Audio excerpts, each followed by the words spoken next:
আমরা অনুষ্ঠান বাড়িতে গেলে ভাতের সাথে বেগুনি অথবা আলু ভাজা, তার সাথে এই রকম ভেজ ডাল পরিবেশন করা হয়। আর অনুষ্ঠান বাড়ির মতো ভেজ ডাল বাড়িতে বানাতে গেলে ঠিক যেন সেই স্বাদটা আসে না। তাই আজকে আমি একদম অনুষ্ঠান বাড়ির মতো ভেজ ডাল বাড়িতে কিভাবে বানাবেন এই ভিডিওতে করে দেখাবো। তবে চলুন শুরু করা যাক আজকের ভিডিও। আচ্ছা, আমি সুকন্যা। আজকে আমার ব্যাপক রান্না হলো অনুষ্ঠান বাড়ির মতো ভেজ ডাল। ভেজ ডাল বানানোর জন্য এরকম একটা ফ্রাইং প্যান অথবা কড়াই নিয়ে নিতে হবে।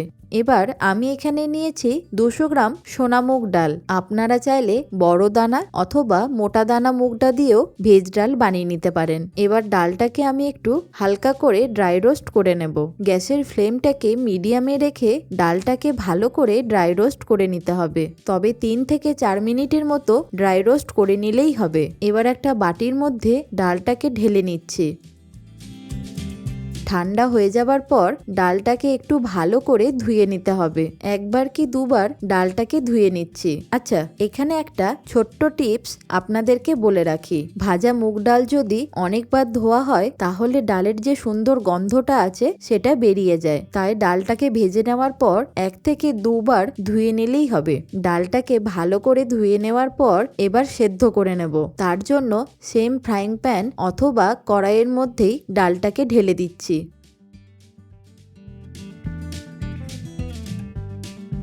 এবার এর মধ্যে দিয়ে দিচ্ছি 1 লিটার জল। এই সময় গ্যাসের ফ্লেমটাকে অন করে দিয়ে ডালের মধ্যে দিয়ে দেব 2টো তেজপাতা, তার সাথে দেব 1 চা চামচ নুন আর দেব সামান্য একটু সাদা তেল। এবার একটা স্প্যাচুলা বা খুন্তি দিয়ে ডালটাকে একটু নাড়াচাড়া করে নিতে হবে। যখন দেখবেন ডালটা এরকম ভাবে ফুটে উঠেছে আর ওপর থেকে এইভাবে ফেনাগুলো ভেসে আসছে, ঠিক এই সময় একটা হাতা দিয়ে এই ইমপিউরিটিস গুলোকে ফেলে দিতে হবে। এইগুলো অ্যাকচুয়ালি হলো ডালের নোংরা, তাই এইগুলোকে ভালো করে আমি ফেলে দিচ্ছি। এবার একটা খুন্তি দিয়ে আবারও একবার নাড়াচাড়া করে নিয়ে গ্যাসের ফ্লেমটাকে লো করে দিয়ে একটা ঢাকা দিয়ে দিচ্ছি। 6 থেকে 7 মিনিট পর ঢাকাটা খুলে আবার একবার নাড়াচাড়া করে নিতে হবে। ভালো করে নাড়াচাড়া করে নিয়ে আবার ঢাকা দিয়ে দেব।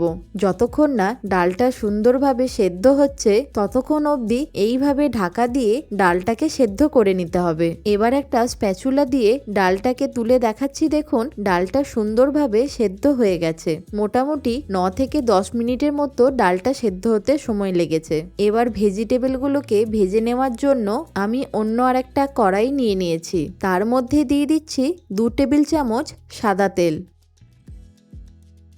আর দিয়ে দেব 1 চা চামচ ঘি। ঘিটা ভালো করে তেলের সাথে মিশে গেলে এবার কাজুগুলোকে দিয়ে দেব।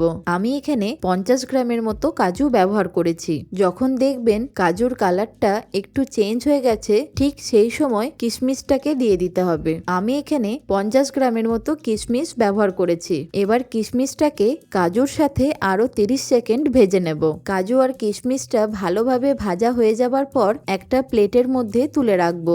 এবার ওই সাদা তেলের মধ্যেতেই দিয়ে দেব ছোট ছোট পিস করে রাখা ফুলকপিগুলোকে। আমি এখানে একটা ফুলকপির অর্ধেকটা ব্যবহার করেছি। চেষ্টা করবেন ফুলকপিগুলোকে এইভাবে পিস করে নেওয়ার। এবার তেলের মধ্যে দিয়ে গ্যাসের ফ্লেমটাকে লো করে ভালো করে ভেজে নেব। ধীরে ধীরে দেখবেন ফুলকপিগুলো গোল্ডেন ব্রাউন হতে শুরু করেছে। ঠিক সেই সময় একটা গাজরকে এইভাবে ছোট ছোট করে কেটে নিয়ে ফুলকপির মধ্যে দিয়ে দেব। তার সাথে দিয়ে দেব 100 গ্রাম কুচি করে কেটে নেওয়া বিনস। আমি এখানে সমস্ত সবজিগুলোকেই একটু ছোট করে কেটে নিয়েছি। এবার ফুলকপি, গাজর আর বিনসটাকে মিডিয়াম ফ্লেমে একটু ভালো করে ভেজে নেব। 2 থেকে 3 মিনিট নাড়াচাড়া করে নেওয়ার পর এবার এখানে আমি হাফ বাটি ফ্রেশ মটরশুঁটি দিয়ে দিচ্ছি। গ্যাসের ফ্লেমটাকে একেবারে লো করে দিয়ে ভেজিটেবলগুলোকে ভালো করে ভেজে নেব। একবার নাড়াচাড়া করে নেওয়ার পর 1 থেকে 2 মিনিটের জন্য একটা ঢাকা দিয়ে দিচ্ছি। তাহলে গাজর, বিনস, ফুলকপি এগুলো সুন্দরভাবে সেদ্ধ হয়ে যাবে। ঢাকাটা খুলে আবার একবার নাড়াচাড়া করে নিয়ে একটা ছান্তা বা এরকম ঝাঁঝরি হাতা দিয়ে সবজিগুলোকে একটা প্লেটের মধ্যে তুলে নেব। তবে খেয়াল রাখবেন সবজিগুলো যাতে খুব বেশি ভাজা না হয়ে যায়। সবজিগুলোকে প্লেটের মধ্যে তুলে নেওয়ার পর এবার ওই তেলের মধ্যেতেই আরো 1 টেবিল চামচ তেল দিয়ে তার মধ্যে ফোড়ন হিসেবে দিয়ে দিতে হবে 4টে ছোট এলাচ, 1 টুকরো দারচিনি, তার সাথে দিয়ে দেব 1 চা চামচ গোটা জিরে। এবার ফোড়নটা একটু নাড়াচাড়া করে নিয়ে যখন সুন্দর গন্ধ বেরিয়ে আসবে তার মধ্যে দিয়ে দেব 1 টেবিল চামচ আদা বাটা। আদা বাটাটা দিয়ে ততক্ষণই কষাবো যতক্ষণ না মশলা থেকে তেল বেরোতে শুরু করছে। যখন দেখবেন আদা থেকে সুন্দরভাবে তেল বেরোতে শুরু করেছে তার মধ্যে একটু সুন্দর ফ্লেভারের জন্য দিয়ে দেব 2টো চেরা কাঁচা লঙ্কা। আবারও একবার ভালো করে নাড়াচাড়া করে নেওয়ার পর তার মধ্যে দিয়ে দিতে হবে স্বাদ মতো নুন, তার সাথে দেব 1/2 চা চামচ হলুদ গুঁড়ো। নুন আর হলুদটা দেওয়ার পর আবারও একবার মশলাটাকে কষিয়ে নেব। এবার 2টো মাঝারি মাপের টমেটোকে এইরকম ছোট ছোট করে কেটে নিয়েছি।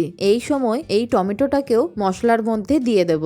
আপনারা চাইলে টমেটোর পেস্টও ব্যবহার করতে পারেন। এবার ততক্ষণ কষিয়ে নেব যতক্ষণ না টমেটোগুলো একদম গলে যাচ্ছে। নাড়াচাড়া করতে করতে টমেটোগুলোকে একটু এইভাবে খুন্তি দিয়ে চেপে চেপে দিতে হবে। যখন দেখবেন টমেটোটা এইভাবে মশলার সাথে মিশে গেছে তখন ভেজে রাখা সবজিগুলোকে দিয়ে দেবেন। এবার এই ভাজা সবজিগুলোকেও মশলার সাথে ভালো করে মিশিয়ে নিচ্ছি। এই সময় একবার ঢাকা দিয়ে দেব, তাহলে সবজিগুলো সুন্দরভাবে সেদ্ধ হয়ে যাবে। 1 থেকে 2 মিনিট পর ঢাকাটাকে খুলে সবজিগুলোকে আরেকবার নাড়াচাড়া করে নিয়ে সেদ্ধ করা ডালটাকে দিয়ে দেব। এই সেদ্ধ ডালটাকে আবার একবার সবজির সাথে মিশিয়ে নেওয়ার পর এই সময় ভেজে রাখা কাজু আর কিশমিশটাকে দিয়ে দিতে হবে। এবার এই সব কিছুকে আবারও একবার খুব ভালো করে মিশিয়ে নেব। এবার দিয়ে দেব 1/2 কাপ উষ্ণ গরম জল। এবার গ্যাসের ফ্লেমটাকে হাই করে দিয়ে ডালটাকে ভালো করে ফুটতে দিতে হবে। এখন দিয়ে দিচ্ছি 1 টেবিল চামচ চিনি। যেহেতু এটা ভেজ ডাল তাই জন্য চিনির পরিমাণটা একটু বেশি ব্যবহার করলাম। অনুষ্ঠান বাড়ির ভেজ ডাল কেন এতটা সুন্দর হয় তার সিক্রেটটা আজকে দেখে নিন। তার জন্য নিয়ে নিচ্ছি একটা ফ্রাইং প্যান, তাতে দিয়ে দেব 1 চা চামচ গোটা ধনে আর দিয়ে দেব 1/2 চা চামচ গোটা জিরে, তার সাথে দিয়ে দিচ্ছি একটা শুকনো লঙ্কা আর দিয়ে দেব 2টো ছোট এলাচ। এবারে এই শুকনো মশলাগুলোকে একটু ভালো করে ড্রাই রোস্ট করে নেব। 2 থেকে 3 মিনিট গ্যাসের ফ্লেমটাকে হাই করে দিয়ে মশলাগুলোকে ভালো করে ড্রাই রোস্ট করে নেওয়ার পর একটা প্লেটের মধ্যে ঢেলে নিচ্ছি।